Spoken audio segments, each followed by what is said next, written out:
Good morning. आज ते तुम्ही जागा आहे. जसं तुम्हाला मी नेहमी सांगते त्यांचा टाईम ठरलेला असतो, तिथेच गप्पा मारत असतात. आज आहे मंगळवार. काल सुट्टी होती म्हणून जरा छान वाटतं आहे. आणि आता मी निघाली आहे ऑफिसला.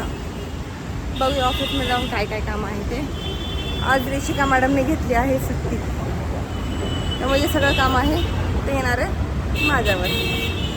जास्त काही काम नसेल, ऑलमोस्ट मला वाटतं मी ती कामं करून झाली आहे. पण ठीक आहे, बघूया आपण काय असेल ते. मी स्टेट्यूनचा मी दुपारी व्हिडिओ शूट करेन आणि आज दाखवेल व्हॉट्स इन माय टिफिन. ठीक आहे, बाय.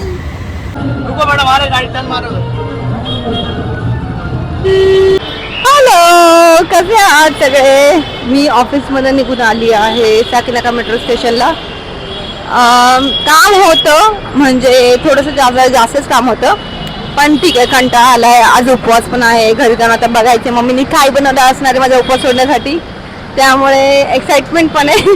पण असं नाही आहे की मला खूपच भूक लागली. ठीक आहे, मम्मीने खिचडी दिली होती आज सकाळी आणि मी फ्रूट्स पण खाल्ले, त्यामुळे जास्त काही भूक नाही आहे. पण ठीक आहे, आता मला वाटतं की सगळ्यांनी ना हप्त्यातनं एकदा तरी उपवास करायला हवा. मी असं नाही म्हणत की निरंतर करा किंवा काय करा, फ्रूट्स खा जेणेकरून तुमची बॉडी डिटॉक्स होईल. आणि हा उपवास म्हणजे असं प्रत्येक गोष्ट आपण म्हणतो ना की आपल्या ज्या गोष्टी लिहिलेल्या आहेत की माणसाने उपवास पकडावा, तर मला असं वाटतं प्रत्येक गोष्टीमध्ये काय ना काहीतरी सायंटिफिक रिझन आपल्या पूर्वजांनी लिहूनच ठेवलं होतं. आपण आता हे जे लोक इंटिमेट फास्टिंग करतात 16-16 तास, हे आपण पहिलं त्याला उपवासच म्हणायचो, कारण का तेव्हा आपण काही खात नव्हतो, मग त्याला काहीतरी नाव म्हणून ते उपवास असं मला वाटतं. मला असं काही स्पेसिफिकली अशी टर्म्स माहीत नाही आहेत, पण जेवढे मला समजतात त्या एवढ्या हिशोबाने मी तुम्हाला सांगते. तर हप्त्यातनं एकदा तरी उपवास पकडला पाहिजे आणि त्या दिवशी साधं खाल्लं पाहिजे. नाही, साबुदाणा पचायला जड असतो, पण मला असं काय म्हणतात तो निर्जळी उपवास नाही जमत.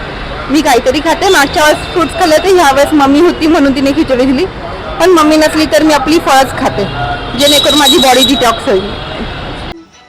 तर इथे आहे मेथीची भाजी, डाळ भात, कढी, चपाती आणि उरलेल्या बटाट्याची भाजी वडे.